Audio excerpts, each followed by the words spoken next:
Top 5 Unsolved Mysteries That Question Reality. What if the reality you think you know, that solid, predictable world you wake up to every morning, is built on a foundation way more fragile than you imagine? What if there are cracks in that foundation, glitches in the matrix, where the impossible just bleeds through? This isn't fiction. We're talking about real events, documented cases that have stumped the smartest people for decades, sometimes even centuries. These are the stories that defy logic, science, and every now and then, the very laws of physics. They're the loose threads in the fabric of our existence, and when you pull on them, you realize the world is far stranger than you've been led to believe. What if I told you there's a 600-year-old book that no one on Earth can read, written in a language that looks alien? Or that a woman's entire identity was so methodically erased that she became a ghost in the official records? These aren't plots from some sci-fi movie. They're real-life unsolved mysteries that make you question everything. Today, we're diving into 5 cases that blur the line between the explainable and the truly impossible. Get ready to have your perception of reality challenged. Case 1. The Voynich Manuscript. We begin our journey into the unknown with an object.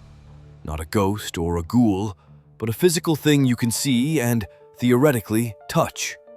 That is, if you could get into the Beinecke Rare Book and Manuscript Library at Yale University, where it's kept under lock and key. This is the home of one of the most baffling artifacts in history, the Voynich Manuscript. Radiocarbon dating tells us it was made in the early 15th century, sometime between 1404 and 1438.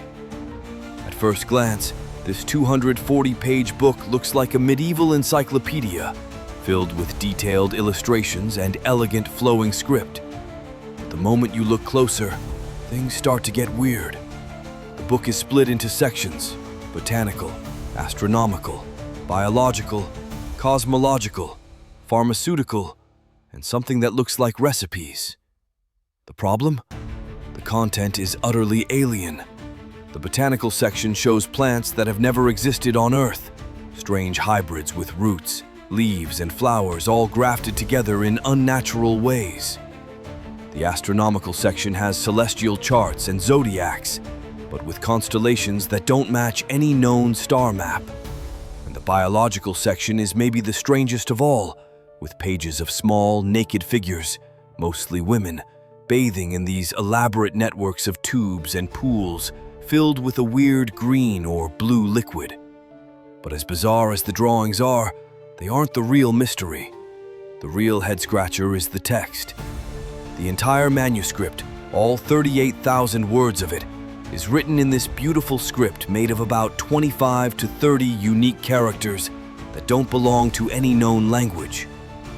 The weird thing is, it behaves like a real language. It follows all the statistical patterns you'd expect, like certain letters appearing more often than others, or some characters preferring the start of a word while others stick to the end. It's structured, it's systematic, and it is completely, totally unreadable. For over 100 years, ever since a book dealer named Wilfrid Voynich rediscovered it in 1912, the world's best have tried to crack its code. During World War II, the same cryptographers who broke the German Enigma code gave it a shot. They failed. Modern linguists and computer scientists have thrown powerful AI algorithms at it, trying to find a match, but they've all come up empty. One theory suggested it was a form of anagrammed Hebrew, but that idea has been met with a lot of skepticism. A more recent 2026 study explored whether it could have been created with a medieval cipher, one that might have used something like dice or playing cards to generate the text. That research showed it was technologically possible to create something with all the weird statistical quirks of the manuscript, but it didn't actually decode anything. It just deepened the mystery of how it was made. Was it all just an incredibly elaborate hoax to swindle a rich person? If so, it's the most brilliant hoax ever, maintaining its consistency over 240 pages, a feat most experts think is next to impossible. Or was it a lost language, the last trace of a forgotten people? A cipher hiding knowledge so profound it had to be buried. Linguistics professor Claire Bowen has noted how frustrating it is, because the manuscript looks like it should be easy to figure out, but you can't get a foothold. Paleographers have even identified at least 5 different handwriting styles, suggesting a group of people worked on it. This is what makes the Voynich manuscript so reality-bending. It's a physical object that shouldn't exist. In our world, every code can eventually be broken, but the manuscript just sits there, a 600-year-old question mark, beautifully written in a language that might as well be from another dimension. Case 2. The Isdal Woman. Next, we go from a mysterious object to a mysterious person, or what was left of one. This is the story of the Isdal Woman, a case that starts with a grim discovery and spirals into a maze of fake identities, coded messages, and Cold War paranoia. It remains one of Europe's most baffling unsolved cases. On November 29, 1970, in a remote part of Norway's Isdalen Valley, a place locals nicknamed Death Valley, a professor and his 2 young daughters were out for a hike. They smelled something strange, like something burning, and followed it. Hidden among the rocks, they found the partially burned body of a woman. The scene was immediately unsettling. Her body was laid out in an odd pose, and arranged around her were a bottle of liqueur, 2 water bottles, a packed lunch, and some jewelry. The investigation got even stranger when police took a closer look. Every single label on her clothing had been meticulously cut off. Any identifying marks on her belongings were scraped away. It even looked like her fingerprints had been sanded down. It was a deliberate, painful act of self-erasure, or the cold, calculated work of a killer. Police had a body, but they had no identity. She was a ghost. A break in the case came when they found 2 suitcases in a locker at the Bergen train station. Inside, the mystery exploded. They found wigs, non-prescription glasses, cash from several different countries, and a wardrobe of chic, elegant clothes. It was a spy's go-kit. Most importantly, they found a notebook filled with what appeared to be code, a series of numbers and letters that seemed to track her movements. Using the uncoded parts, police pieced together a fragmented timeline. This woman had traveled all over Europe, Paris, Rome, back to Scandinavia, using at least 8 different fake passports and aliases. She often told people she was an antiques dealer, but the hotel forms she filled out were in broken German, with obvious mistakes. Witnesses described her as elegant and well-dressed, but also paranoid and constantly on edge. Hotel staff said she would move furniture around in her rooms and seemed to be meeting with different men. So who was she? The leading theory has always been espionage. It was 1970, the height of the Cold War, and Norway was a hotbed for spies. Isotope analysis of her teeth, done decades later, suggested she was likely born near the French-German border around the time of World War II. But whose side was she on? Was she an Israeli agent? A Soviet spy? And how did she die?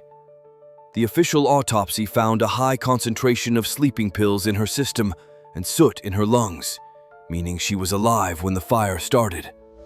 The cause of death was ruled a probable suicide, but that just doesn't add up for a lot of people.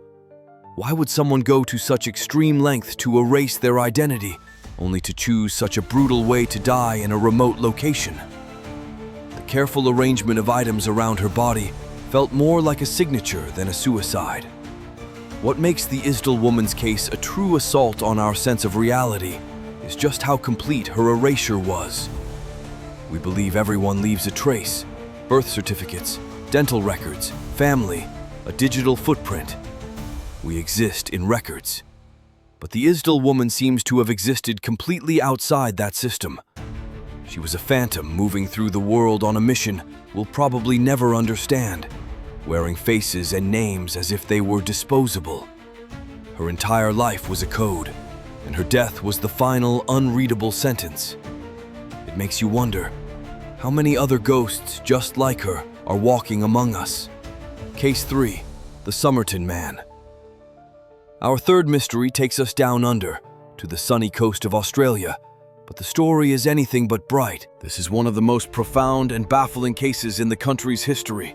A puzzle box of untraceable poison, a cryptic code, and a dead man who was a total enigma for over 70 years. This is the case of the Somerton Man. On the morning of December 1st, 1948, a man's body was found on Somerton Park Beach near Adelaide. He was dressed impeccably in a suit and tie, his head propped against a seawall as if he were just resting. He had no wallet, no ID, and all the labels on his clothes had been snipped off.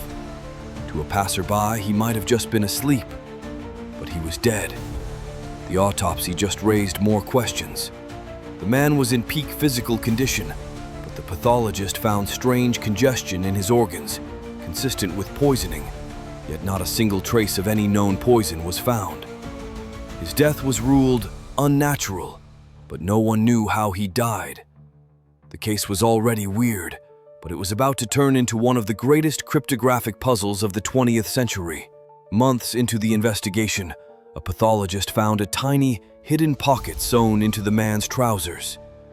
Inside was a small, tightly rolled scrap of paper printed with 2 words, "Tamam should."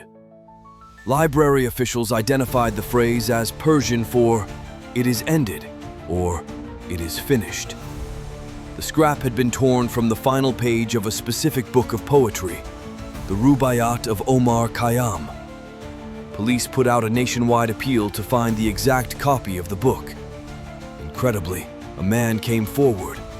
He said that a copy of the Rubaiyat had been mysteriously left in his car around the time the Somerton man died. When police looked at the book, the last page with the words "Tamam should" was torn out. It was a perfect match. But the book held an even bigger secret. On the back cover, faintly written in pencil, was what looked like a code, a series of seemingly random letters. To this day, that code has never been broken. Military code breakers have studied it and come up with nothing. It just looks like gibberish, but gibberish important enough to be linked to a dead man. The book also had a phone number for a local nurse. When police found her, she was reportedly horrified when shown a cast of the man's face, but denied knowing him. For decades, the case was ice cold. Was he a spy, killed with some undetectable poison? A love affair gone wrong? The phrase, "it is ended," certainly felt final. But was it his end, or someone else's? Then, in 2022, researchers led by Professor Derek Abbott and genealogist Colleen Fitzpatrick announced a breakthrough. Using hairs trapped in the man's original death mask, they did an advanced DNA analysis and built a massive family tree. They claimed the Somerton man was Carl Charles Webb, an electrical engineer from Melbourne. It seemed like the mystery was solved. But this is where it gets complicated. While the DNA evidence is compelling, as of early 2026, the South Australia police have not officially confirmed this. They exhumed the body in 2021 to do their own analysis, but so far, they've been publicly silent. So, while we might have a name, officially, he's still the Somerton man. And even if his name is Carl Webb, it doesn't solve a thing. It just rips open new questions. Why did an engineer from Melbourne end up on a beach in Adelaide with his identity erased? What does the unbreakable code mean? Most importantly, how did he die? The mystery is not finished. It just got stranger. Case 4. The Bell Witch Haunting. For our fourth mystery, we're leaving spies and codes behind and walking straight into the supernatural. This isn't just a story about a bump in the night. This is the account of a prolonged, intelligent, and malicious haunting that terrorized a family and became a cornerstone of American folklore. This is the legend of the Bell Witch. The story starts in 1817 on the Tennessee farm of a man named John Bell. Life was normal until strange things started happening. Knocking on the walls, sounds of dogs fighting when no dogs were there, chains being dragged across the floor. At first, John told his family to ignore it, but it only got worse. Soon, the unseen force was inside the house. The kids would wake up to the sound of something gnawing on their bedposts. Blankets would be violently ripped off them in the middle of the night. The youngest daughter, Betsy, got the worst of it. She was slapped, pinched, and had her hair pulled by an invisible attacker, often leaving bruises. What started as a poltergeist, a noisy ghost, soon became something much more terrifying. It developed a voice. At first, it was just whispers, but it grew into a clear, disembodied voice that would hold full conversations. It said its name was Kate, and it seemed to know everything about the family, secrets no outsider could possibly know. Kate could quote, word for word, sermons that were being delivered miles away at that exact moment. Its personality was all over the place, sometimes playful, but usually cruel, especially towards John Bell, who had called Old Jack. The story spread, and people came from all over to witness it for themselves. That's a key point here. This isn't just a family ghost story. It's an event with dozens, if not hundreds, of outside witnesses. The most famous story involves future President Andrew Jackson. Legend says he went to the farm to investigate, but his wagon mysteriously stopped and the horses couldn't move. A voice then supposedly declared it would let the wagon pass, but would see him again that night. Jackson and his men were reportedly so terrified, they left the next day. Now, it's important to know this is pure folklore. There's no mention of it in Jackson's diaries, but it's a huge part of the legend. The entity's hatred focused on John Bell. It cursed him and vowed to kill him. John's health failed. He suffered from seizures and had trouble swallowing. In 1820, he was found dead. Afterward, a strange vial of dark liquid was found, and the witch's voice proudly claimed it had poisoned him. Some versions of the legend say this is the only case in U.S. history where a death was officially blamed on a spirit, but that's not true. There was no such official ruling. After John's death, Kate quieted down, promising to return in 7 years. It supposedly did, briefly, in 1828, before vanishing again with a final promise to return in 1935, though nothing of that magnitude was ever reported again. Skeptics, of course, say it was all a hoax, but they can't explain how it could have been so complex, or how it fooled so many people for 4 years. The Bell Witch case questions reality because it's such a well-documented account of an intelligent, non-physical entity interacting with our world. It wasn't just a haunting, it was a relationship, a terrifying one. If even a fraction of the stories are true, it suggests there are forces just outside our perception that can, and sometimes do, cross over. Case 5, the Enfield Poltergeist.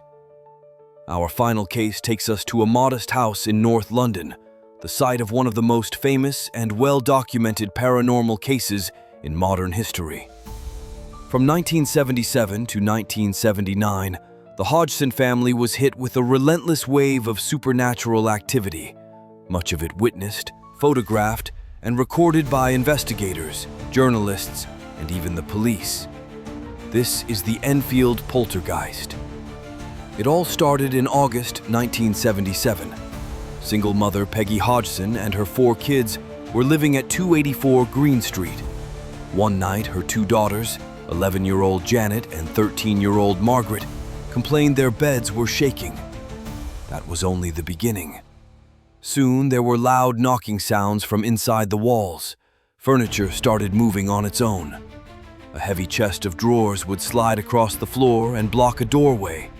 Toys would fly across the room. Peggy Hodgson, terrified, called the police. In a pretty incredible moment of official validation, a police constable who responded later signed a statement saying she personally saw a chair wobble and slide across the floor without anyone touching it.